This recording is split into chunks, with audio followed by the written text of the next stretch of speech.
لور مې په یو در او بل در لوغړېږي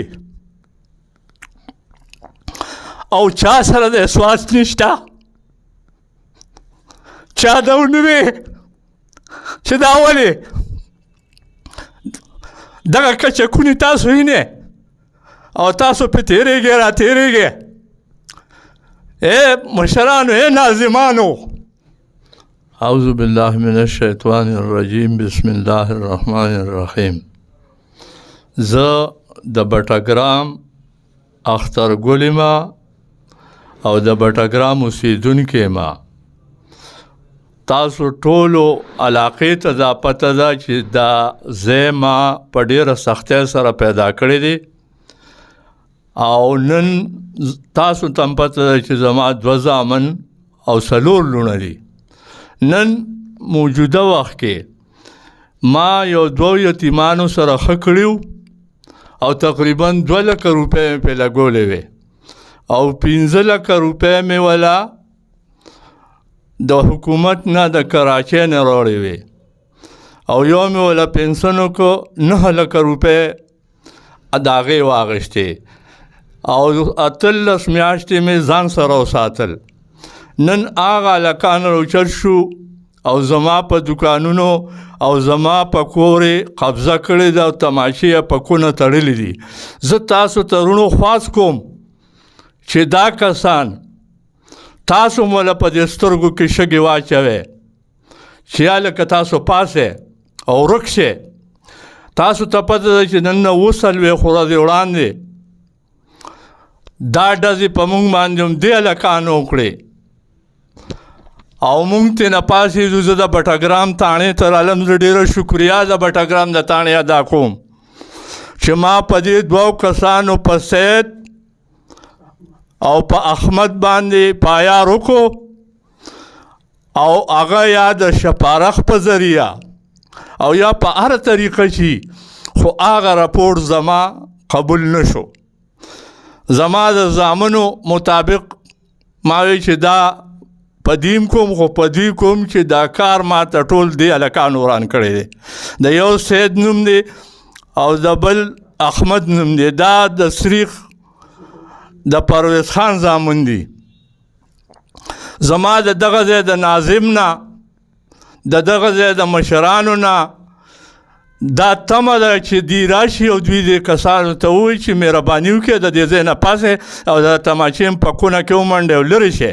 د هغوی د خپل کور مسله ده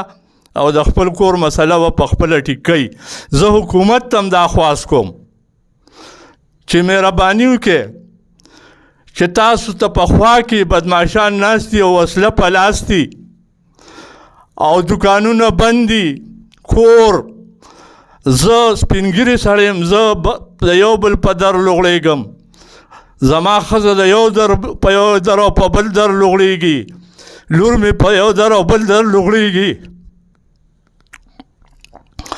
او چا سره د سواس نشته چا دا ونه وی چې دا ولې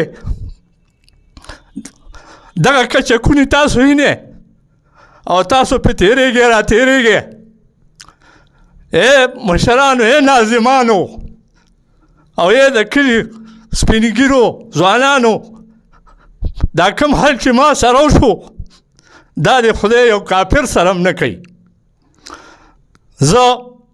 د حکومت نه دا غواړم چې دا خو زموږ مشران دي او موږ دا ټول چې کوم دی موږ د دې احترام کوو نو دوی له دا په کار نه دي چې 40 ورځې وشوې او په دې کې دوی دا ونه وی چې دا ښه شو که دا بد شو که زما دا زامن 1 روپۍ ګټلي ما دا ځایونه اخیستي دي ما پکې خرې چلولي دي ما خرګاړي چلولي دي ما کوم قصب نه دی کړی د بټګرام د سریخ د مترې او د مروزو دا داتخیلو د کنډرو د کرکړې خلکو ته معلومات شته ولې نشته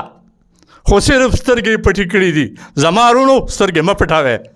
راپاسئ او دا 2 کچکونې د سریخ چې کوم دي چې یو د سید نوم دی یو پرویز نوم دی دا د پرویز خان زامن دي ما په تالی یې خوړلې ده او ما پاللې دي او 18 میاشتې مې ورله تیاره ورکړې ده د دې پلار زما په کفن کې پروت دی ما ته تماچو په ناست دي مهرباني وکړئ لرې شئ د دې ځای نه خپل حیثیت وپېژنئ دا خبره درته کوم چې دوی د دوی 2 خویندې ما کړي دي زامنو له که دی وایي که دا یو مړ شي هم به راته د دا مهر پاتې شي